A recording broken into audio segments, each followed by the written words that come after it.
Hey guys, how's it going? It's Janie over here at JaniesSweets. Welcome back to my channel. In this episode, I'm coming at you with a tutorial on how I made this under the sea cake. It is super simple to make, so if you want to learn how I did this, then keep on watching. So I'm not going to be talking a whole bunch throughout the video. It's kind of self-explanatory. I didn't want to cut out too much. I just kind of sped it along and you can just follow along and see what I'm doing. The one tip I would give you guys about the sea creatures is don't go crazy about them, okay? It's for a kid. As long as this looks like a shark, then it's good enough, okay? Like, it doesn't have to be anatomically correct. It should look like a cartoon. Actually, if it looked realistic, it probably would scare them anyway. So just make it look cartoony. However it ends up looking, it's good, okay? Good enough is good enough. I will suggest that you make all of your figures at least 2 days in advance. You want to give them a little bit of time to dry. But if you don't have 2 days in advance, like a day is the absolute minimum.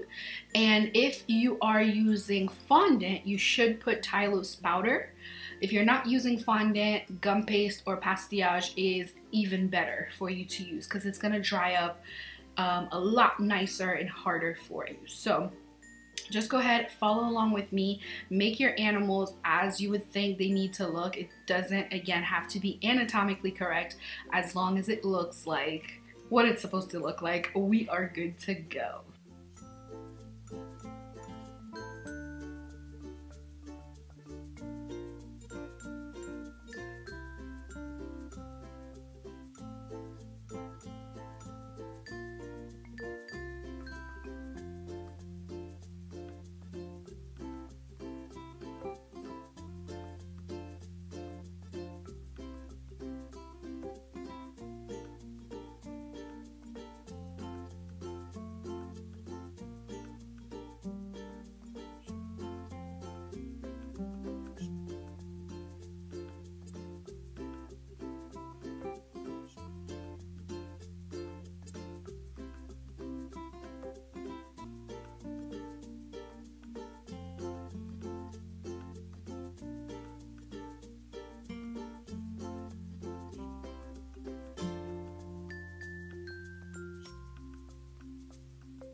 Okay, so I want to pop back on here real quickly to say that the first coat of fondant that you put on the cake does not have to be perfect, especially at the bottom. You're gonna cover that up anyway. So I didn't care that it was creasing. I didn't care that it had elephant skin. Like, no one is going to see that first you know, piece of fondant, especially the one that's towards the bottom, and you're gonna see in a second why.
Okay, so I've placed all of my fondant figurines onto the cake using some gum glue to adhere it, and then I'm just going to hit it with my airbrush machine and some water. This gives the same effect as if you steamed the fondant. It's gonna remove all that powder, and this is what the final cake looks like, you guys.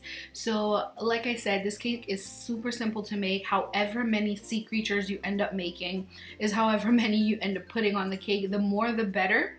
Don't worry too much how the sea creatures look. It is supposed to be fun and cartoony and for a child. And I would reckon that the little boy I made this cake for absolutely loved it. So this cake was definitely a hit. As always, guys, if you click on the annotation to your left, you will be directed to my last video. If you liked this video, please give it a thumbs up, share it with your friends and family, subscribe to the channel so that you do not miss out on any of my future videos. This is it for this week's tutorial, guys. I love you. I'll talk to you next time.